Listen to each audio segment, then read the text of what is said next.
Hello students, welcome to achievers forum. आज हम discuss करने वाले हैं dells cone of experience.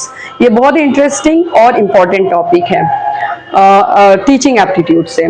This theory is given by Edgar Dale in 1960। ये आपको याद रखना है, 1960 में एडगर डेल ने ये थ्योरी दी थी। ये थ्योरी किसके बारे में है? तो Dale's cone of experience is mainly related to instructional design and learning process. Learning process हम कैसे इंप्रूव कर सकते हैं, कैसे बेटर कर सकते हैं, और एक इंस्ट्रक्टर अपने एक्टिविटीज को कैसे डिजाइन कर सकता है। ये डिसीजन मेकिंग में, इंस्ट्रक्टर के डिसीजन मेकिंग में काफी हेल्प करता है। ठीक है, तो इसमें बेसिकली एडगर डेल ने बताया था कि लर्निंग बाय डूइंग, ये इंपॉर्टेंट है। लर्निंग बाय डूइंग, उन्होंने ये बताया था कि इंफॉर्मेशन जो है लर्निंग बाय डूइंग ज्यादा हम रिटेन कर सकते हैं अगर किसी चीज को करते हैं तो। इसके अभी now learning by doing is known as experiential learning और action learning. So this keywords you need to remember. अब हम डिस्कस करेंगे कि ये डेल्स कोन है क्या।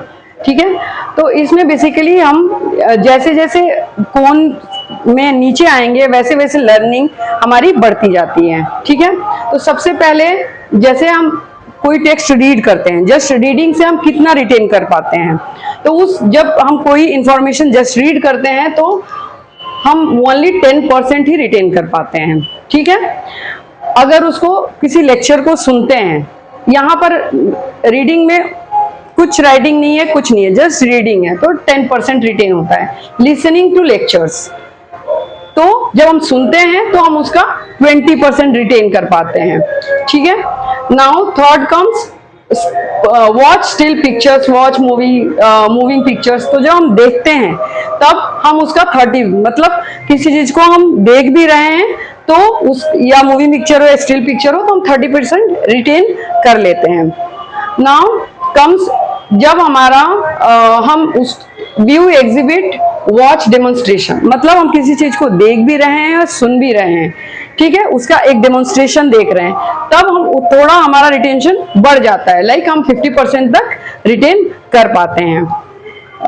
फिर आता है participate in hands on workshop, role play situation. यहाँ पर जब हम खुद एक्टिव, यहाँ से हम खुद एक्टिव, पार्टिसिपेंट खुद एक्टिव हो जाता है, लर्नर खुद एक्टिव हो जाता है। Till here learner is passive, somebody else is performing और हम पैसिव हैं, लर्नर पैसिव। यहाँ से लर्नर एक्टिव हो जा रहा है। जैसे ही लर्नर एक्टिव हो रहा है, हम देख रहे हैं कि रिटेंशन पावर भी बढ़ जा रही है। 70% व्हाट दे से एंड राइट। जब हम उसमें प्ले करते हैं या उसमें पार्ट लेते हैं, तब हम बोलते भी हैं, सुनते भी हैं, लिखते भी हैं, तब हमारे रिटेंशन 70% हो जाता है। और सबसे बेस्ट लर्निंग एक्टिविटी कैसे होती है? जब हम उसमें डायरेक्टली पार्टिसिपेट करते हैं। ठीक है, जहां हमें रियल एक्सपीरियंस होता है। तो we can see here as we progress down retention power is increasing. ठीक है, तो ये हमारा कोन ऑफ एक्सपीरियंस है। यहाँ पर हम एक और चीज, लर्निंग आउटकम क्या होगा। ठीक है, लर्नर्स क्या, यहाँ तो हो गया कि पीपल जनरली रिमेंबर, जो हम इसके सीक्वेंस में याद रख पाते हैं। वन मोर थिंग, आपको ये सीक्वेंस भी याद रखना है। Sometimes they will ask you to put this in sequence, तो ये सीक्वेंस भी आपको याद होना चाहिए, और along with retention percentage. Next comes learning outcome क्या होता है। जब हम रीड करते हैं, राइट करते हैं, लेक्चर सुनते हैं, तो क्या हम रिटेन कर, आउटकम क्या होता है? Learner can define, describe, list, explain, ये सब चीजें वो कर पाता है। अब रीडिंग और लिसनिंग के साथ अगर हम देख पाते हैं, उन चीजों का डेमो देख रहे हैं, उस चीजों को हम देख पा रहे हैं, तो डेमोन्स्ट्रेट कर सकते हैं, अप्लाई कर सकते हैं, प्रैक्टिस भी कर सकते हैं।